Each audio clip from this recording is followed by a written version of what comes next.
18 снежня 1917 года у мінскім гарадскім тэатры пачынаецца першы ўсебеларускі з'езд. На ўваходзе натоўп дэлегатаў. Нават сёння 1872 дэлегата гэта зашмат. У той час мінскі гарадскі тэатр быў разлічаны на 550 месцаў. Гэта быў мега-аншлаг. Напрыклад, дэлегаты ад салдат, якіх было больш за 100 чалавек, для месца сваіх паседжанняў адваявалі тэатральны буфет на другім паверсе. Яшчэ добра, што дэлегаты начавалі не ў тэатры, а на вакзале, у ваенна-санітарным цягніку нумар 117. Дарэчы, на 2 тыдні мінчане засталіся без тэатра.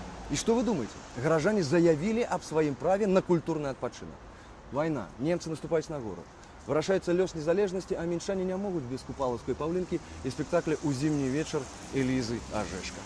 Акторам таксама вельмі цікава было назіраць за гэтым спектаклем, які часам нагадваў трагікамедыю. Ведаеце, бальшавікі нават выдалі пазыку ў 50 000 рублёў для правядзення ўсебеларускага з'езду.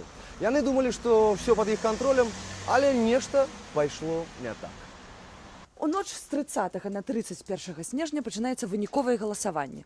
І тут на сцэну выходзяць трое бальшавікоў. Начальнік мінскага гарнізона Крывашеін, наркам унутраных справаў заходняга фронту Рэзаўскі. Гэта менавіта той самы, які ў першы дзень з'езда назваў бел-чырвона-белы сцяг нацыяналістычнай трапкай. І камандзір першага рэвалюцыйнага палка Рамнёў. Яны абвяшчаюць, што распускаюць сход і што прэзідыум арыштаваны. І ўсё завалтузілася, загаманіла нібы пчолы ў вуллі. І тут да мяне падходзіць гэты Крывашеін. Божачкі, ён жа п'яны. І такі кажа: ты, красотка, поедзеш са мной в аўтамабіле. Я абурылася. Гэта ж харасмент. Я выхапіла свой браўнінг. Ну, але хіба можна страляць у такім натоўпе, ну? Дала яму аплявуху. А нашых арыштаваных на наступны дзень адпусцілі, нават прабачэння папрасілі. А праз некалькі год я чытала ў газеце, што гэты Крывашеін быў рэпрэсаваны і расстраляны, а потым уже рэабілітаваны. Ох, лепш бы я сваім браўнінгам скарысталася, ну. Пасля таго, як дэлегатаў кангрэса разагналі, яны звярнуліся да чыгуначнікаў. І нашы іх прытулілі ў лакаматыўным дэпо, якое знаходзілася на гэтым месцы. Кангрэс сабраўся ў дэпо, а чыгуначнікі іх абаранялі. У той час бальшавікі панавалі ў горадзе, але не на чыгунцы. І саваць свой нос на чыгунку яны баяліся. Нашы былі крутымі. Калі наступалі немцы, бальшавікі пабеглі з Мінску. А мы перакрылі ім рэйкі і запатрабавалі выплату заробку за 3 месяцы. А цягнік галоўнага бальшавіка Ландра увогуле перакулілі. Тут у дэпо кангрэс скончыў сваю працу і перадаў паўнамоцтвы Радзе Кангрэса, якая потым стала Радай БНР і абвясціла незалежнасць Беларускай Народнай Рэспублікі. Прыкладна 20-21 сакавіка прыйшло паведамленне, што 24 будзе паседжанне Рады БНР і будзем абмяркоўваць незалежнасць. Тады ж з Вільні прыехалі прадстаўнікі Віленскай беларускай рады, Антон і Іван Луцкевічы, та і іншыя таварышы. І мы ўсе пачалі абмяркоўваць. Яны нас вельмі намаўлялі, што Беларусь павінна быць незалежнай. Хаця былі яшчэ людзі, якія выказваліся за тое, каб былі мы разам з Расіяй, каб не было ніякай незалежнасці. 24-го, прыкладна ў 6 гадзін вечара, сабраліся ў гэтым будынку на Серпухаўскай 9. Пачалі абмяркоўваць, выказаліся, што Вільня нарэшце аб'ядналася з Менскам, што будзем мы разам.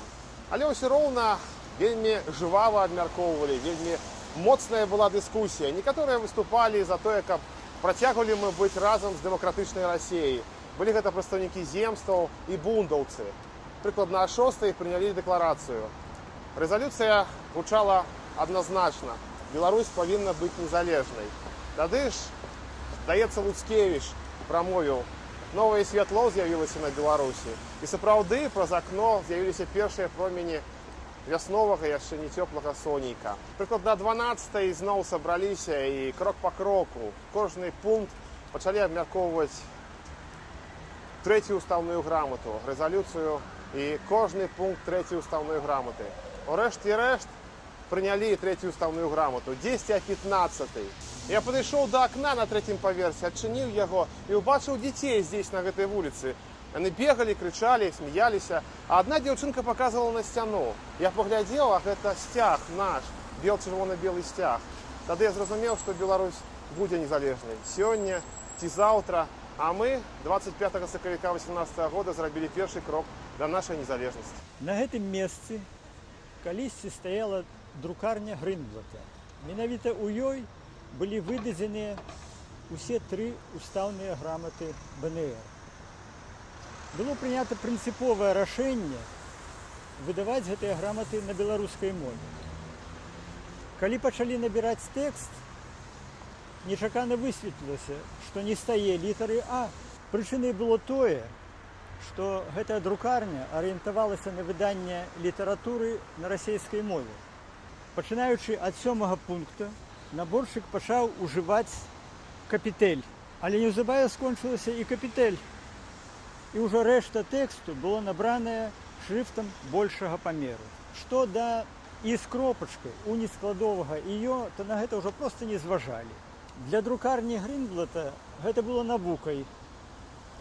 І неўзабаве, праз некалькі месяцаў, яны замовілі спецыфічныя беларускія літары на заводзе ў Петраградзе.